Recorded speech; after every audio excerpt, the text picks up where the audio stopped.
The Law of Life, an adventure short story by Jack London. Old Koskoosh listened greedily. Though his sight had long since faded, his hearing was still acute, and the slightest sound penetrated to the glimmering intelligence which yet abode behind the withered forehead, but which no longer gazed forth upon the things of the world. Ah, that was Sit-cum-to-ha, shrilly anathematizing the dogs as she cuffed and beat them into the harnesses. Sit-cum-to-ha was his daughter's daughter, but she was too busy to waste a thought upon her broken grandfather, sitting alone there in the snow, forlorn and helpless. Camp must be broken. The long trail waited while the short day refused to linger. Life called her, and the duties of life, not death. And he was very close to death now. The thought made the old man panicky for the moment, and he stretched forth a palsied hand which wandered tremblingly over the small heap of dry wood beside him. Reassured that it was indeed there, his hand returned to the shelter of his mangy furs, and he again fell to listening. The sulky crackling of half-frozen hides told him that the chief's moose-skin lodge had been struck, and even then was being rammed and jammed into portable compass. The chief was his son, stalwart and strong head man of the tribesmen and a mighty hunter. As the women toiled with the camp luggage, his voice rose, chiding them for their slowness. Old Koskoosh strained his ears. It was the last time he would hear that voice. There went Geehow's lodge, and Tuscan's, 7, 8, 9. Only the shamans could be still standing. There. They were at work upon it now. He could hear the shaman grunt as he piled it on the sled. A child whimpered, and a woman soothed it with soft, crooning gutturals. Little Coo-tee, the old man thought, a fretful child, and not over-strong. It would die soon, perhaps, and they would burn a hole through the frozen tundra and pile rocks above to keep the wolverines away. Well, what did it matter? A few years at best, and as many an empty belly as a full one. And in the end, death waited, ever hungry and hungriest of them all. What was that? Oh, the men lashing the sleds and drawing tight the thongs. He listened, who would listen no more. The whip-lashes snarled and bit among the dogs. Hear them whine, how they hated the work and the trail. They were off. Sled after sled churned slowly away into the silence. They were gone. They had passed out of his life, and he faced the last bitter hour alone. No. The snow crunched beneath a moccasin. A man stood beside him. Upon his head a hand rested gently. His son was good to do this thing. He remembered other old men whose sons had not waited after the tribe, but his son had. He wandered away into the past till the young man's voice brought him back. "Is it well with you?" he asked. And the old man answered, "It is well."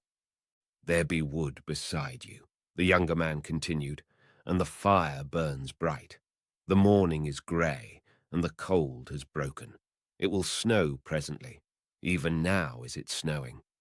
Aye, even now is it snowing. The tribesmen hurry. Their bales are heavy, and their bellies flat with lack of feasting. The trail is long, and they travel fast. I go now.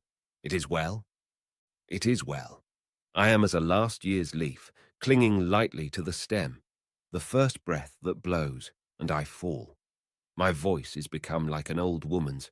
My eyes no longer show me the way of my feet, and my feet are heavy, and I am tired. It is well." He bowed his head in content till the last noise of the complaining snow had died away, and he knew his son was beyond recall. Then his hand crept out in haste to the wood. It alone stood between him and the eternity that yawned in upon him. At last, the measure of his life was a handful of faggots. One by one they would go to feed the fire, and just so, step by step, death would creep upon him. When the last stick had surrendered up its heat, the frost would begin to gather strength. First his feet would yield, then his hands, and the numbness would travel slowly from the extremities to the body. His head would fall forward upon his knees, and he would rest. It was easy. All men must die.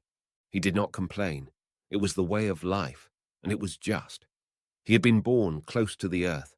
Close to the earth had he lived, and the law thereof was not new to him. It was the law of all flesh. Nature was not kindly to the flesh. She had no concern for that concrete thing called the individual. Her interest lay in the species, the race. This was the deepest abstraction old Koskouch's barbaric mind was capable of, but he grasped it firmly. He saw it exemplified in all life.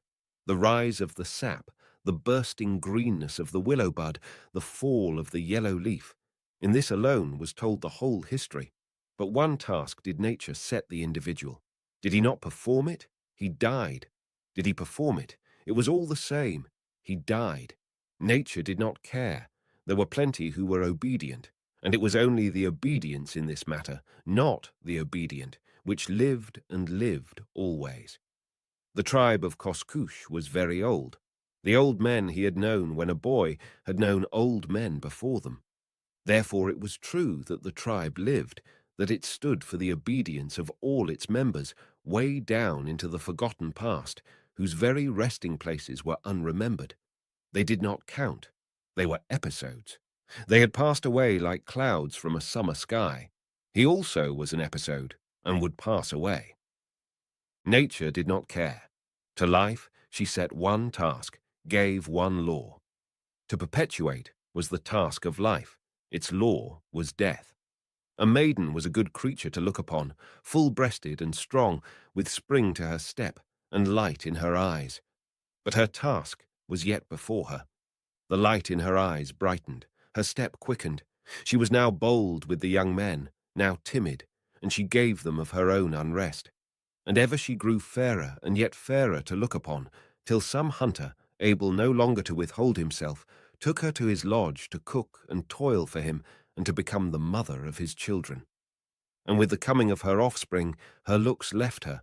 Her limbs dragged and shuffled, her eyes dimmed and bleared, and only the little children found joy against the withered cheek of the old squaw by the fire.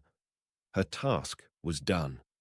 But a little while, on the first pinch of famine or the first long trail, and she would be left, even as he had been left, in the snow, with a little pile of wood. Such was the law. He placed a stick carefully upon the fire and resumed his meditations. It was the same everywhere, with all things. The mosquitoes vanished with the first frost. The little tree squirrel crawled away to die. When age settled upon the rabbit, it became slow and heavy, and could no longer outfoot its enemies. Even the big bald face grew clumsy and blind and quarrelsome, in the end to be dragged down by a handful of yelping huskies.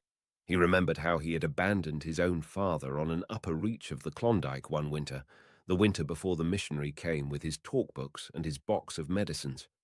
Many a time had Koskouch smacked his lips over the recollection of that box, though now his mouth refused to moisten. The painkiller had been especially good. But the missionary was a bother after all, for he brought no meat into the camp, and he ate heartily, and the hunters grumbled. But he chilled his lungs on the divide by the Mayo, and the dogs afterwards nosed the stones away and fought over his bones. Koskouch placed another stick on the fire and harked back deeper into the past. There was the time of the great famine, when the old men crouched empty-bellied to the fire and let fall from their lips dim traditions of the ancient day when the Yukon ran wide open for 3 winters and then lay frozen for 3 summers. He had lost his mother in that famine. In the summer, the salmon run had failed, and the tribe looked forward to the winter and the coming of the caribou. Then the winter came, but with it there were no caribou. Never had the like been known, not even in the lives of the old men. But the caribou did not come, and it was the 7th year, and the rabbits had not replenished, and the dogs were naught but bundles of bones. And through the long darkness the children wailed and died, and the women and the old men, and not 1 in 10 of the tribe lived to meet the sun when it came back in the spring. That was a famine. But he had seen times of plenty, too, when the meat spoiled on their hands, and the dogs were fat and worthless with overeating. Times when they let the game go unkilled, and the women were fertile, and the lodges were cluttered with sprawling men-children and women-children. Then it was the men became high-stomached and revived ancient quarrels and crossed the divides to the south to kill the Pellies, and to the west that they might sit by the dead fires of the Tananas. He remembered when a boy, during a time of plenty, when he saw a moose pulled down by the wolves. Zingha lay with him in the snow and watched. Zingha, who later became the craftiest of hunters, and who, in the end, fell through an air hole on the Yukon. They found him, a month afterward, just as he had crawled halfway out and frozen stiff to the ice. But the moose. Zingha and he had gone out that day to play at hunting after the manner of their fathers.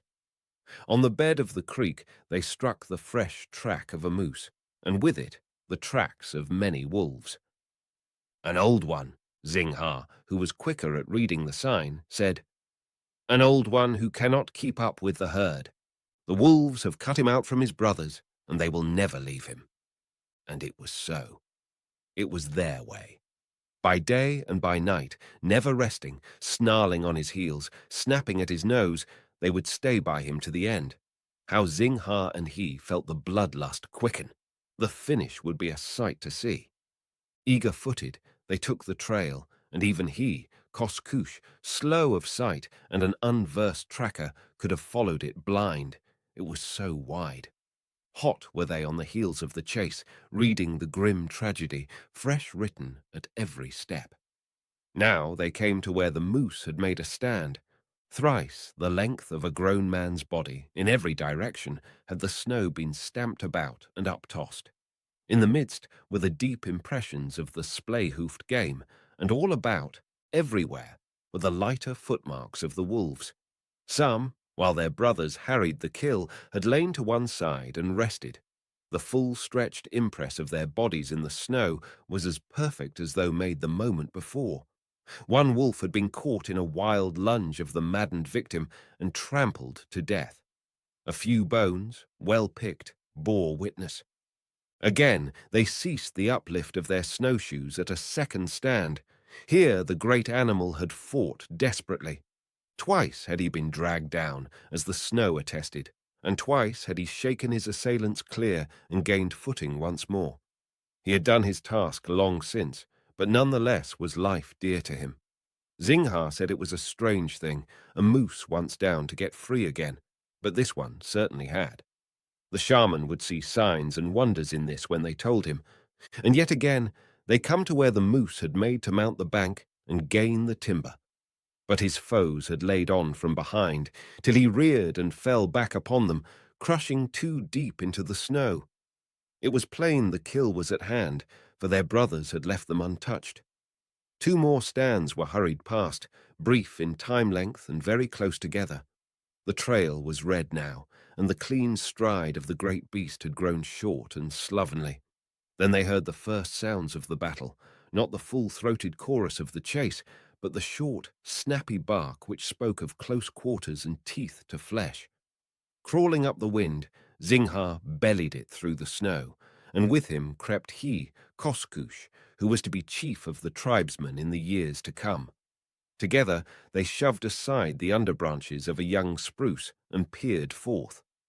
It was the end they saw. The picture, like all of youth's impressions, was still strong with him, and his dim eyes watched the end played out as vividly as in that far-off time. Koskoosh marvelled at this, for in the days which followed, when he was a leader of men and a head of counsellors, he had done great deeds and made his name a curse in the mouths of the Pellies, to say naught of the strange white man he had killed, knife to knife, in open fight. For long he pondered on the days of his youth, till the fire died down and the frost bit deeper. He replenished it with 2 sticks this time, and gauged his grip on life by what remained. If Sit-cum-to-ha had only remembered her grandfather and gathered a larger armful, his hours would have been longer. It would have been easy. But she was ever a careless child, and honoured not her ancestors from the time the beaver, son of Zingha, first cast eyes upon her. Well, what mattered it? Had he not done likewise in his own quick youth? For a while he had listened to the silence, Perhaps the heart of his son might soften, and he would come back with the dogs to take his old father on with the tribe, to where the caribou ran thick and the fat hung heavy upon them. He strained his ears, his restless brain for the moment stilled. Not a stir, nothing. He alone took breath in the midst of the great silence. It was very lonely. Hark! What was that? A chill passed over his body. The familiar, long-drawn howl broke the void, and it was close at hand. Then on his darkened eyes was projected the vision of the moose, the old bull moose, the torn flanks and bloody sides, the riddled mane, and the great branching horns, down low and tossing to the last. He saw the flashing forms of grey, the gleaming eyes, the lolling tongues, the slavered fangs, and he saw the inexorable circle close in till it became a dark point in the midst of the stamped snow. A cold muzzle thrust against his cheek, and at its touch his soul leaped back to the present. His hand shot into the fire and dragged out a burning faggot. Overcome for the nonce by his hereditary fear of man, the brute retreated, raising a prolonged call to his brothers, and greedily they answered, till a ring of crouching, jaw-slobbered grey was stretched round about. The old man listened to the drawing in of this circle. He waved his brand wildly, and sniffs turned to snarls, but the panting brutes refused to scatter. Now one wormed his chest forward, dragging his haunches after, now a second, now a third, but never a one drew back. Why should he cling to life, he asked, and dropped the blazing stick into the snow. It sizzled and went out. The circle grunted uneasily, but held its own. Again he saw the last stand of the old bull moose, and Koskoosh dropped his head wearily upon his knees. What did it matter after all? Was it not the law of life?